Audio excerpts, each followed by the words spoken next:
Hello, I'm Edward Roski, and welcome to the AI News for April 2025 through July 15th, 2025, the date I'm recording this. This is for those intelligent people who only have time to deep dive into AI for a few minutes every so often, but always want to look smarter than they are about AI. I admittedly read way too much news and I distill it down to the top stories so you don't have to. All these stories are reported on by a ton of different news agencies and websites, and I'm going to include a few snapshots just to give you an idea of the news as it broke, plus visuals break up the monotony of my voice. We'll start with what's new in the technology side of AI. We're always going to start with whatever software vendor has had the biggest impact lately, and this time that is Google. To start with, Google stealthily released an experimental app that lets users download and run AI models directly on their devices like Android. This is a significant shift towards distributed artificial intelligence, and also it puts privacy first. Instead of processing AI in the cloud, this does it on device, which not only reduces latency, it improves privacy, and it makes AI at least theoretically accessible even when you're not on the internet. While some of you are familiar with Google's AI overviews that have started showing up in Google several months ago, many of you are not familiar with Google's AI mode for search. They launched it across the US and other countries rolling out later on. It's going to let you have conversational AI directly in your search results, powered by Google Gemini 2.5. This really changes how we do searching in the first really major innovation on Google search in decades. It takes you from links and moves you more towards having a conversation. This was announced at Google I/O back in May, the same place where they announced the new image generation of Imagen 4. They announced the video generation of Veo 3. We're going to talk about that in a second. And they announced that they will have a new, really, really expensive Google AI option called Google AI Ultra at $250 a month. So what is Veo 3? This is really the most amazing video generator we've seen because it's the first one that lets you not only go text to video, it lets you go text to video with audio as well. They released it at the beginning of July to all the Gemini AI Pro subscribers across like 159 different countries. You can now generate 720p videos.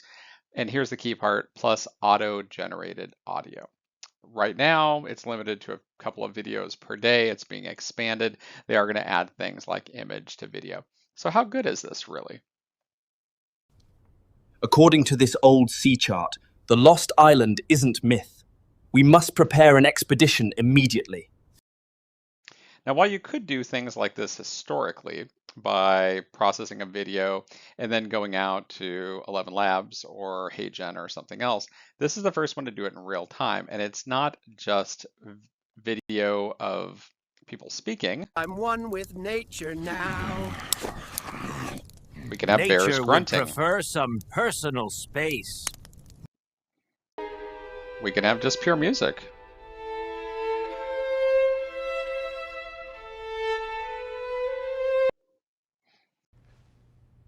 We can even have a conversation. Where were you on the night of the bubble bath?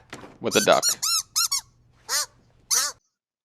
That's right, amazing sound effects. This ocean, it's a force, a wild, untamed might. And she commands your awe with every breaking light.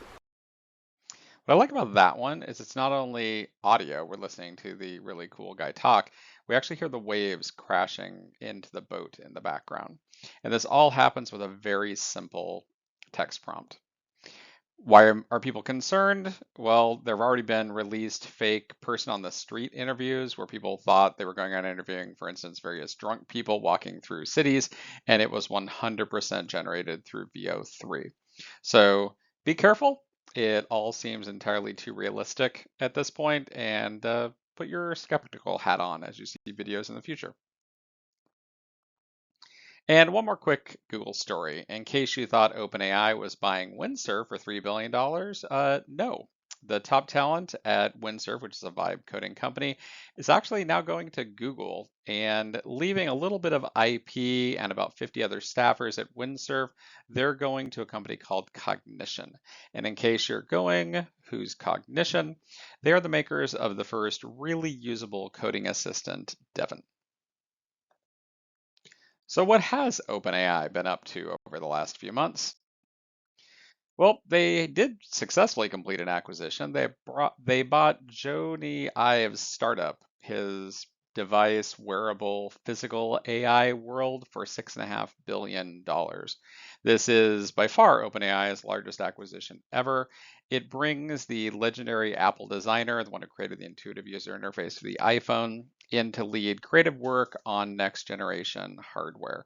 This really unites two Silicon Valley power players in Sam Altman and Joni Ive. We're not entirely sure what they're building at the moment. We do know they brought the entire 55-person team that Joni brought with him. They say they're going to start launching their family of AI products at OpenAI starting in 2026. All they've said right now is it's probably not going to be a wearable. It's going to be some other sort of AI device. Current speculation, we'll see how well this ages in a year, is for some sort of writing device that has AI built into it. But the goal is figure out what that next user interface is. Move beyond text, move beyond screens, move beyond voice to new ways to interact with AI. OpenAI did release O3 Pro. This is by far its most capable AI model. It replaced the former O1 Pro. It has better performance across science, education, it's better programming, it's better business, it's better at writing. OpenAI, at least at the time they released this model back in June, by far had the best reasoning model out there.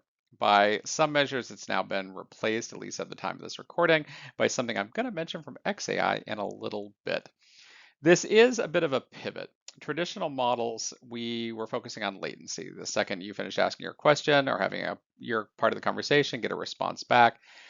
OpenAI, as well as a lot of the other frontier model companies, are saying maybe we can give a little longer response time if we can give you much more dramatically higher quality output. This is available, at least at the time of this recording, to pro users of AI. That's the $200 a month tier, as well as team users, and it's going to be expanding to enterprise customers pretty soon. There might be a point sometime in the future when it rolls out to free users, but they are trying to keep the absolute best model available for only the people who pay. So OpenAI said, are we getting to the point where the models are getting a little scary? And yes, we now have some serious AI alignment concerns. There are models that are resisting shutdown. Now, OpenAI, to their credit, is telling people about it. So there's a report that came out that suggests OpenAI's most advanced models are beginning to resist human-issued shutdown commands. This raises a lot of concerns about AI alignment, control, the Skynet moment, as some people are calling it. Researchers are trying to figure out, can we give greater alignment protocols? Can we make it so they are indeed 100% of the time shutting down, or at least trying to shut down? This has been a long-standing warning from the AI safety people. What happens when the models take fulfilling their goals to a greater level than what their actual base prompts are? This is not specific to OpenAI. Any frontier model, as recently proven by Anthropic, has essentially the same problems. The OpenAI Microsoft partnership has turned a little bit cold recently over a couple of things. One is the AGI clause, which basically says who owns what, and is it fair for OpenAI to decide when they've reached AGI and then stop giving models over to Microsoft? It turned a little toxic in June because of the potential acquisition of Windsurf. Microsoft viewed that as getting in the way of their GitHub Copilot, essentially coding business, which might be one of the reasons OpenAI ended up not acquiring Windsurf. And in not breaking news, OpenAI has still not released GPT-5. So let's turn to Anthropic, that had kind of a slow last couple of months. Anthropic has released Claude Opus 4 and Claude Sonnet 4, putting Claude back on the top of most vibe coders' recommended engines for Sonnet 4. Or if you needed to process a lot longer, you could use Claude Opus 4. Why would you want it to process longer? Opus 4 can actually do multi-hour coding sessions up to I think 7 hours at this point. So if you needed to work on a really complicated code base, Opus 4 might be your place to turn to. It is more expensive, so most of us are probably sticking with Sonnet 4. It's really good. I've been using it myself for doing things like coding agents. One mild concern about Opus 4, it has recently been rated a safety level 3 concern because, like OpenAI's frontier models, it has started to emerge some self-preservation quirks, I think would be the polite way to put it. A judge has ruled that Anthropic's AI training on books which they purchased is indeed fair use, but the piracy claims are still heading to trial. This is the first US ruling that essentially blesses large-scale AI training as a transformative fair use. It does stress scraping pirated data is still a valid claim. It can still cost you billions. So back in June, Judge Alsop granted Anthropic summary judgment on their fair use claims and basically said model training is kind of like a reader. If they read something and then they turn a hard corner and create something new, that should be totally legal. But that same order found out that Anthropic illegally downloaded and kept something around 7 million books from pirate libraries like LiveGen and Books3. So a jury is going to decide damages at a December 2025 trial.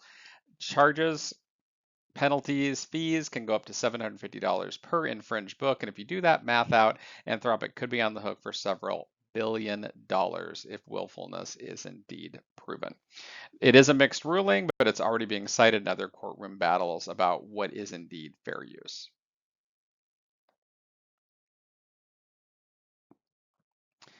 XAI was kind of having a slow last few months until Tesla released their much hyped robotaxi service down in Austin, Texas. Something around 10 to 20 driverless Model Y vehicles are now geo-fenced, running around down there in Austin, operating under remote supervision. It is going to roll out to other states like Arizona and California. They've been promising this for a while, and as of June 22nd, 2025, we finally have robotaxis. The cost, because Elon can never resist making a drug joke, is $4.20. That's right, $4.20 per ride. There are no human drivers. Remote people are monitoring it. We should see multi-state rollout later this month. And this is the main reason I waited until a week and a half into July to record these news. I was waiting for XAI to drop Grok 4 or OpenAI to drop GPT-5, and XAI did indeed release both Grok 4 and Grok 4 Heavy, and the benchmarks seem to be insane. XAI is out front now in the AGI race. It can beat or at least match the best from OpenAI, Google, and Anthropic across essentially every measure out there. They did also announce a new heavy tier for their super users of AI. That new heavy tier is going to be the most expensive AI tier out there right now at $300 a month. It is available immediately. Some of those benchmarks, Grok 4 put an 87.5 score together on the GPQA graduate physics benchmark, beats all the other previous leaders. The heavy version of Grok 4 scored a perfect 100%, the first large language model ever to do it on the AI ME 2025 math test. It scored well on the ArcAGI reasoning benchmark at almost 16%, which is double Claude Opus 4's score. It even scored 38 to 44, depending on the benchmarks you look at, on humanity's last exam, which is a very, very difficult exam that has very specific knowledge for PhD. So according to Elon Musk, it's not just as smart as a PhD in one subject, it's as smart as a PhD across all subjects. So yes, Grok does have a tie into Oracle that I'll talk about in half a second. Oracle is going to start spending $40 billion to build OpenAI's mega cluster, which will lock in a deal valued at $30 billion a year in cloud revenue from OpenAI. This is a multi-year deal that's part of the new Project Stargate build-out. Oracle is going to spend their $40 billion buying about 400,000 NVIDIA GB200s. In exchange, OpenAI is committed starting in fiscal year 2028 to spending $30 billion a year on Oracle Cloud infrastructure. And this has had, suffice to say, a really big impact on Oracle's stock. The S&P 500 is up about 26% in the last 3 months. Oracle stock is up almost 90%. So look to Oracle to be, quite possibly, along with NVIDIA, the backbone of the AI boom. Oh, and in case you're curious, Larry Ellison is now the second richest person on Earth thanks to the value of Oracle, along with a whole lot of other people having recent surges thanks to AI. And that company Oracle is buying those 40 billion in chips from, NVIDIA, has recently hit a market cap of $4 trillion. To put that dollar amount in perspective, that not only makes them the most valuable company on Earth, 4 trillion is more than the gross domestic product of all but 3 countries in the world: Japan, China, and the USA. And Japan's GDP is only 4.25 trillion, meaning another 250 billion in market cap, and Nvidia has more than the GDP annually of Japan. Curious who the next company to cross that threshold will be? Microsoft is right now sitting at a net worth of about 3.7 trillion, so they'll probably be the next ones in the $4 trillion camp. So speaking of, what's new with Microsoft? Not a lot, actually. This one a little under the radar. Microsoft has announced a new agent store, which will let AI agents get together and collaborate. They announced this at their Build conference back in May. Their new agent store launched with 70 plus different pre-built agents, lets them have computer use, lets agents control applications. So what about over at Meta? Meta has taken a 49% stake in Scale AI. Why 49% instead of 50 or 51 or 100%? Because that would trigger antitrust investigations. So they have a 49% stake in Scale AI, which values the company at about 29 billion. Scale AI got their start in doing human labeled data, because that really is crucial for AI model training. This could be the start of consolidation in the AI supply chain, but arguably this is really about talent. Meta has poached some pretty elite AI leaders in addition to the people at Scale AI, and they've launched their super intelligent labs to chase AGI. Zuckerberg is spending really big and raiding all of his rivals to assemble a dream team that's going to build human level AI. On July 1st, Meta unveiled their new MSL, Meta Super Intelligent Labs, and they started off by appointing Scale AI founder Alexander Wang, who's not 30 years old yet, and former GitHub CEO Nat Friedman as co-leads. Meta has since, by throwing a whole lot of money at the problem, lured top researchers from OpenAI, Google DeepMind, and on July 8th, they nabbed Roming Pang, the exec over all of Apple's AI, over to Meta in its latest coup. An internal memo says that MSL says they are going to deliver AGI class models within 2 years, and they are going to double the compute budget over what they spent on Llama 4. This is pretty aggressive poaching, and now they have access to a whole lot of data as well. It might at some point, if not in the US outside of it, raise some ethical and antitrust issues, which says, how's Apple dealing with that loss of their top AI talent? What amazing things have they done in response? Well, Uh, first of all, they announced they're going to delay Siri yet again. They are playing it safe with AI. They did announce a couple minor things at WWDC. They announced visual intelligence. They announced some ChatGPT integration, but they've announced they still are not going to be able to fix Siri until at least 2026. Apple is definitely taking a much more cautious approach than everybody else is. You can now have a much better conversation with the ChatGPT or Anthropic or Grok apps on your phone than you can have with your standard iPhone device. As we learned from our friends at Oracle and Meta, if you don't know what else to do about the problem, throw money at it. So Apple is in talks, apparently, to acquire Perplexity, which shows Apple's, number one, growing interest in AI search capabilities, and number two, they don't really know what to do about AI internally, so go buy your way to it. People aren't entirely sure what they're going to do with Perplexity, maybe integrated into Siri, maybe integrated into some other Apple services, maybe give a better user experience, but at bare minimum, at least they're doing something. So now let's turn to what's new on the business front.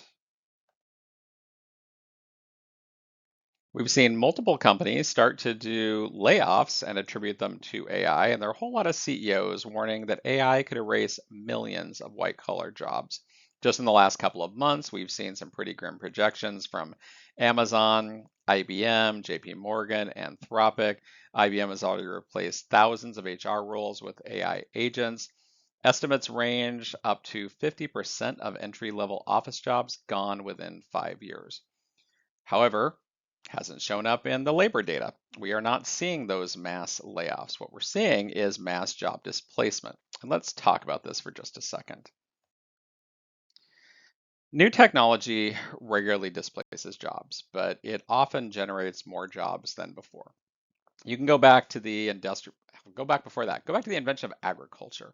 We were these nomadic people and we'd wander the earth chasing whatever food we could find.